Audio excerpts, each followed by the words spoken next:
ध्यान कोई ऐसी चीज नहीं है कि थोड़ा शांति लेने के लिए आंख बंद करके बैठ गए। ध्यान तो तुम्हारा जीवन का सर्वांगीण विकास है, तुम्हारी चेतना को परमात्मा में मिलाने का एक अवसर है ध्यान। ध्यान को ऐसा नहीं थोड़ी देर शांति तो वैसे ही आ जाती है, थोड़ी देर के लिए तुम मंदिर में पूजा पाठ कर लो तो ही वैसे ही शांति आ जाती है। वैसे ही शांति के लिए ध्यान नहीं होता। ध्यान तो जीवन का परिवर्तन है, ध्यान तो परमात्मा से मिलन है, परमात्मा की शक्ति, परमात्मा की दया को उतारना है ध्यान।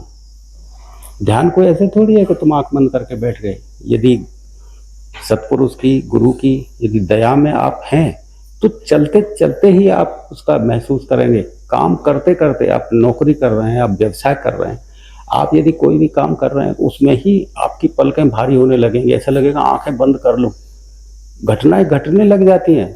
उस जिस समय घटनाएं घटित होने लगती हैं वो आंख बंद करने तक का इंतजार नहीं करती कि ये आंख बंद करके बैठेगा तब घटना घटेगी। आपके टूटने का इंतजार है कि आप अवसर कब देते हैं, आप एक रुख कब होते हैं, आप कब एक रुख हो जाते हैं। जिस घड़ी भी आप एक रुख हो जाते हैं ना, तो दया तो 24 घंटे तुम्हारे साथ है। घटना घट जाएगी चलते चलते, बैठे बैठे, दुकानदारी करते करते। आप तुम देखते नहीं, ये तो आपस में तुम बात भी करते होगे कि मैं तो खाना बना रही थी, खाना बनाते बनाते ही मेरे को ऐसा हो गया, मैं तो इस तरह से बच्चे को दूध पिला रही थी, पिलाते पिलाते मेरे को ऐसे घटना घट गई। ये तो तुम आपस में सुनते ही होगे इनसे। तो फिर क्या आंख बंद करने का इंतजार किया भगवान ने? तुम्हारे एक रुख होने का इंतजार था केवल। जिस घड़ी भी तुम एक रुख हो गए तो वो घटना की तरह घटती है चीजें। एकदम से ऐसा होने लगता है कि तुम आनंद से इतना भर जाओ कि कह नहीं सको। इस तरह से प्रकट हो जाए चीज, क्योंकि परमात्मा ऐसे प्रकट के रूप में होता है। प्रकट यानी एकदम से हो जाए चीज और तुम आनंद से भरो। तुम ऐसे लगने लगे मेरा जीवन ही बदल गया। पहले मैं कीचड़ में था, पहले मैं इस तरह से कांटों में था, मैं कांटों से एकदम फूलों में कैसे आ गया, कैसे मैं कीचड़ से एकदम शुद्ध स्वच्छ पानी में आ गया। ये क्या हुआ? मैं तो तैरना जानता ही नहीं था, ये कैसे तैरने लग गया? पानी नहीं है, बिना पानी की नदी में तैरे चला जा रहा हूं। ये क्या है? ये क्या हो गया? एकदम से इतना परिवर्तन। मैंने जो सीखा था वो सिखावन एक तरफ हो गया और कुछ और ही घटना घटित हो गई। ये क्या हो गया?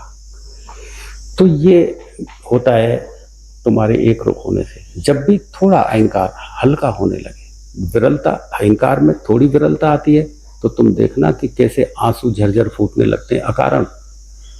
अकारण ऐसे रोने लगते। वो लड़की मेरे से कहती थी, इंटरव्यू कहती थी, गुरुजी ये पता नहीं क्यों इतना रोना आ रहा है, मैं कल से रोए चली जा रही हूँ, पूरी रात रोई हूँ मैं और मैं रुक ही नहीं रहा। वो बता रही थी मेरे को जब मैं बात कर रहा था ना मेरे तक, तो वो कहता है कि घटना घट रही है, मेरे रोए चली जा रही हूँ, रोना बंद ही नहीं हुआ एकदम से, और मुझे रोने में बड़ा आनंद आ रहा है। आप समझते हो कि रोने में दुख मिलता है, पीड़ा मिलती है? रोने में दुख पीड़ा आप समझते हैं, क्योंकि दुख पीड़ा में ही रोना सीखा है आपने। कभी वो रोना आपने नहीं देखा जो परमात्मा के मिलन पे पैदा होता है। अरे तुम संसार में भी देखो, बहुत दिन में किसी प्रेमी आदमी से तुम मिलो, तुम्हारे बच्चा समझो बाहर पढ़ने चला जाए और 6 महीने में मिलने आए, तो उसको देख के रोना नहीं आता क्या? तो वो दुख में रो रहे हो या मिलन में रो रहे हो? मिलने की भी तो खुशी होती है। यदि मिलने पे नहीं आए आंसू तो वो अनुराग भी अधूरा सा लगता है। इतने दिन में कोई प्रेमी मिले और आंसू आंखों में नहीं आए तो कि दुख में रोया वो आदमी, कि मिलने पे खुशी में रोया? तो वो जो परमात्मा के विस्तार में तुम्हारा अटैचमेंट होता है तो वो आंसू निर्मलता में आते हैं। कितना रोते हैं देखते नहीं, कितना रोते हैं। तुम सोचते हो कि कैसे रो रहे हैं, दुख पा रहे हैं, पीड़ा पा रहे हैं, भूत तो नहीं चढ़ गया ले चलो इसको झाड़ फूंक कराने, कोई ले जा रहा है झाड़ फूंक, कोई अस्पताल ले जाओ, इसको गोली दवाई दिलवाओ, इसको अलग अलग तरह के उपचार करते हैं, क्योंकि वो समझ में नहीं आता। संसार में जो सीखा हुआ होता है उसके हिसाब से चलते हैं। संसार में क्या सीखा है बस उसके हिसाब से ही हमारा दिमाग काम करेगा। ध्यान से क्या मिलेगा? ध्यान से कोई पैसा मिल जाएगा क्या? भजन से क्या मिलेगा? असली चीज पैसा है। पैसा है तो इज्जत है, पैसा नहीं तो सब यहीं रह जाएगा। लेकिन पैसा, ध्यान पैसा कमाने के लिए मना करता है ध्यान, कि भाई तुम ध्यान करो या तुम भगवान का भजन करो तो पैसा कमाने में कोई फर्क पड़ेगा।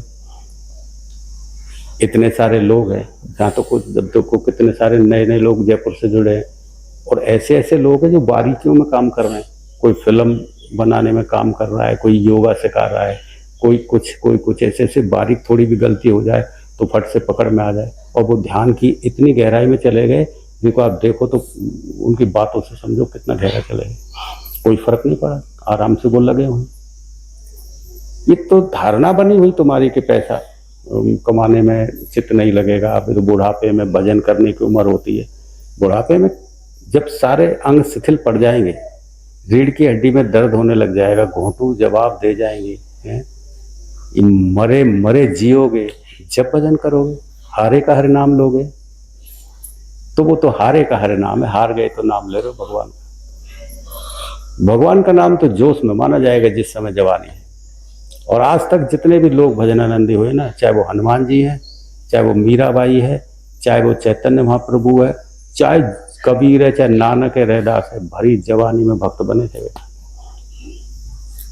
बूढ़े तो तुम फोटो में देखते हो, वो तो बाद के खींचे हुए फोटो हैं, लेकिन उनकी जीवनी पढ़ोगे तो वो जवानी में ही निकले थे घर से बाहर, और वो सब जान गए, पूरा जान गए। कहीं कोई ऐसा नहीं था कि अधूरा जाने, पूरा जाने।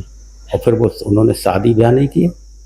तुम जिनका मैं नाम ले रहा हूँ, क्या उनके बच्चे नहीं थे? अब उनके बच्चे थे, शादी ब्याह किए थे, तो उन्होंने कुछ धंधा पानी भी किया हो, रोजगार भी किया हो। कबीरदास जी तो वो चादर ही बुनते थे, चादर बुनने का काम किया। बोलो, नानक देव दुकानदारी करते थे, रैदास थे वो अपना जो उनका व्यवसाय था उस व्यवसाय में लगे थे। बोलो, जवानी में सबने अपना अपना काम किया और ध्यान से पूरे जुड़े थे। तो इस ऐसी चीजों को मत पकड़ा करो कि ध्यान बुढ़ापे में करने की चीज है, जवानी की चीजें हैं बेटा। और ध्यान से व्यक्ति जुड़ जाए तो जीवन का फैलाव समझ में आने लगता है, तो फिर ये जीवन के प्रति एक सजगता पैदा होती है। ऐसी सजगता पैदा होती है कि तुम्हें लगेगा तो वैसे ही जीना तो उसी धरती पे उन्हीं नियमों से पड़ेगा जैसे आप जी रहे हैं, तो एक ज्ञानी को भी उसी तरह से जीना पड़ता है, उसी तरह से सारा की सारा उसे भी करना पड़ेगा।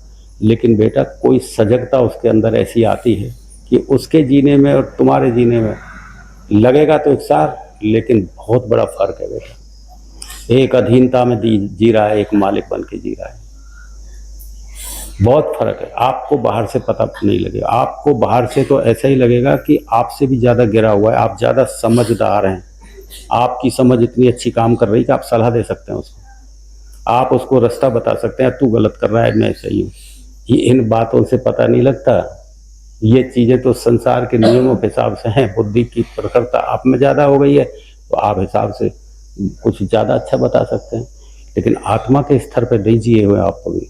आत्मा के स्तर को छुआ है उसने, उसकी ऊंचाई ज्यादा है। बुद्धि के स्तर पे तुम सलाह मशवरा दे सकते हो, धरती के आधार पर कुछ उच्चता ज्ञान प्राप्त कर सकते हो, क्योंकि आत्मिक स्तर पर जीने वाला व्यक्ति परमात्मा की ऊंचाई प्राप्त कर लेता है। उसके अंदर जो आनंद है, उसके अंदर जो गहराई है, वो आपकी बुद्धि में नहीं है। बुद्धि सतह पे काम करती है, तो आप सतही स्तर पे कुछ भी कर लें, इससे कोई फर्क नहीं पड़ता। और कहें भाई हम बहुत ज्यादा हैं, हम अच्छे हैं, तो ये अच्छे होने का आप भूलते रहो गुब्बारे की तरह, उससे क्या फर्क पड़ने वाला है।